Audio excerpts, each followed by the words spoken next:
नमस्कार दोस्तों, स्वागत है आपका पब्लिक तक न्यूज चैनल पर। चलिए अब समय हो चुका है आज की उन बड़ी खबरों को जानने का जिनको गोदी बिकी हुई मीडिया आपसे छुपाती है। केंद्र सरकार यानी मोदी सरकार के बड़े फैसलों से लेकर के राजनीति की उस सच्चाई को जिसको लेना देना सीधा आपसे है, हम बताएंगे आपसे विस्तार से। लेकिन क्या आप हमसे नाराज हैं? आप हमारी वीडियो लगातार देख रहे हो, ना वीडियो को लाइक करते हो, ना चैनल को सब्सक्राइब, जो कि आपका 1 सेकंड का काम है और हमें सच दिखाने की ताकत देता है। बहरहाल आपकी मर्जी। चलिए अब नजर डालते हैं आज की सबसे पहली और बड़ी खबर पर। राहुल गांधी के नए प्लान से घबराई बीजेपी, बैकफुट पर आए अमित शाह। राहुल गांधी ने सभा के संबोधन के दौरान कहा कि जल्दी डबल इंजन की सरकार केंद्र सरकार अब जाने वाली है और गठबंधन टूटकर सरकार कांग्रेस की बनने जा रही है। अब जनता समझ चुकी है कि बाकी बीजेपी जनता का वोट चुराकर सत्ता में आती है और जो लोगों को महिलाओं को सुरक्षा ना दे पाए उसको सरकार की सत्ता में रहने का कोई अधिकार नहीं है। दोस्तों, क्या बीजेपी पार्टी के अब इतने बुरे दिन आ चुके हैं कि अपने ही वफादार नेता बगावत पर उतर आए हैं और प्रधानमंत्री मोदी से इस्तीफा मांगने की तैयारी कर रहे हैं। जी हां दोस्तों, आप सबसे बड़ी खबर सुन रहे हैं क्योंकि केंद्र की सबसे बड़ी बैसाखी या यूं कहे कि सहारा आंध्र प्रदेश के मुख्यमंत्री चंद्रबाबू नायडू ने बीजेपी पार्टी के लिए नई चुनौती दे दी है और उन्होंने कहा है कि अगर इस बार उनकी बात नहीं मानी गई तो वो राजनीति से अलग रास्ता अपनाएंगे। और यहाँ पर इस बयान के बाद राजनीतिक बयानबाजी तेज हो गई है।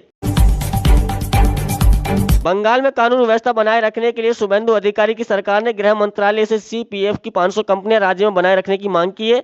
राज्य सरकार ने अक्टूबर तक केंद्रीय बलों की तैनाती की मांग की थी, लेकिन गृह मंत्रालय ने 20 जून तक इसकी मंजूरी दे दी है।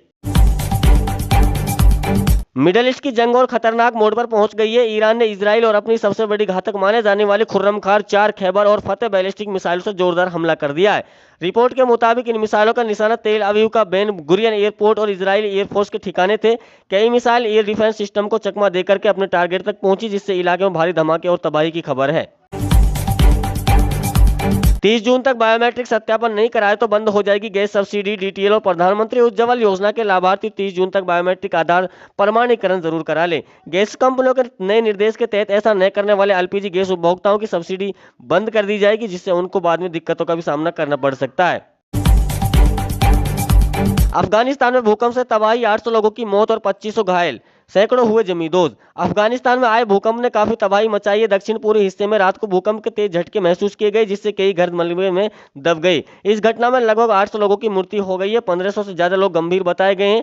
भूकंप का असर पाकिस्तान और भारत में भी महसूस किया गया है। दोस्तों, अब अचानक से प्रधानमंत्री मोदी को लेकर के एक बहुत बड़ी खबर निकल कर आ रही है। आपको पता होगा कि सीजेपी कॉकरोच जनता पार्टी के संस्थापक अभिजीत दीपक ने दिल्ली आते ही बीजेपी पार्टी के लिए नई चुनौतियों का दायरा बढ़ा दिया है। अब युवाओं का कहना है कि धर्मेंद्र प्रधान का इस्तीफा छोड़ो, प्रधानमंत्री मोदी का इस्तीफा लो। जिन्होंने अभी तक इस मुद्दे पर कोई बात नहीं की है, उनको हमारा इस देश में रहने का कोई अधिकार नहीं है।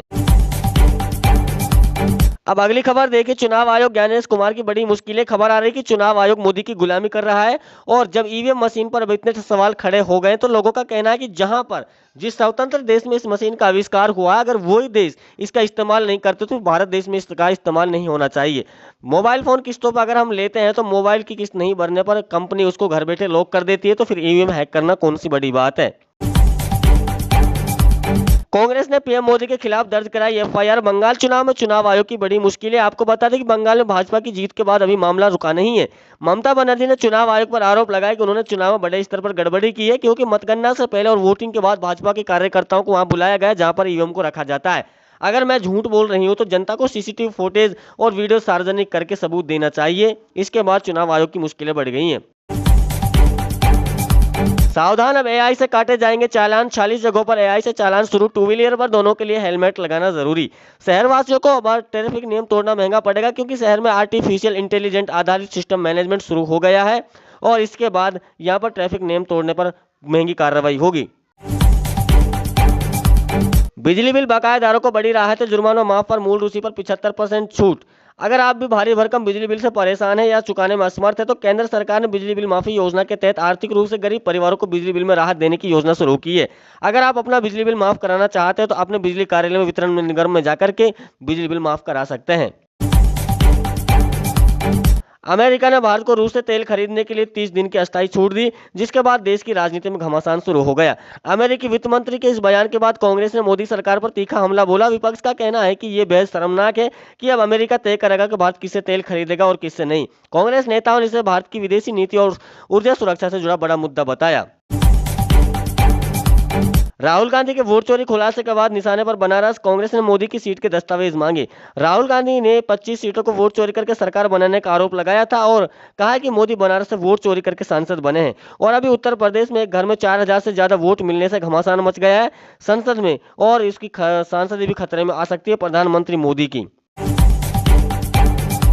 बिहार विधानसभा चुनाव में सीएम नीतीश कुमार जेडीयू करेगी आरजेडी के साथ गठबंधन। बिहार की नीतीश सरकार पलटू राम की छवि से जूझ रहे मुख्यमंत्री नीतीश कुमार ने एक बार फिर से कड़वा बयान दे दिया है, जिसे प्रधानमंत्री मोदी के लिए एक नई चुनौती माना जा रहा है और एनडीए में बड़ी दरार की चिंता जताई है। सोमवार को पूर्णिया की रैली में नीतीश कुमार ने कहा कि मैं वापस जा रहा हूँ और अपनों के कहने से इधर उधर चला गया था, लेकिन अब हमेशा के लिए जा रहा हूँ।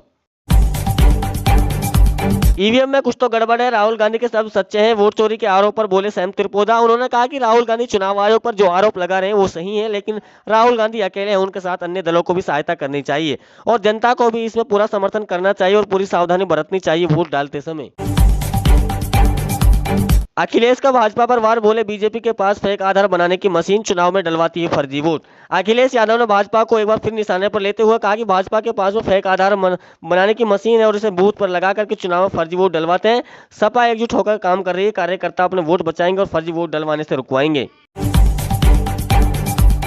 ट्रैफिक पुलिस की नई पहल, ट्रैफिक चालान भरने नहीं जाना पड़ेगा कोर्ट, सार्वजनिक स्थानों पर लगेंगी मशीनें। चालान भरने के लिए एटीएम जैसी मशीन लगने वाली है, योजना बना रही है सरकार। ये सुविधा सार्वजनिक स्थानों पर उपलब्ध है, जिससे लोगों को कोर्ट या पुलिस स्टेशन की जाने की आवश्यकता नहीं होगी। गुरुग्राम में सफल होने के बाद इसे अन्य शहरों में लागू किया जाएगा।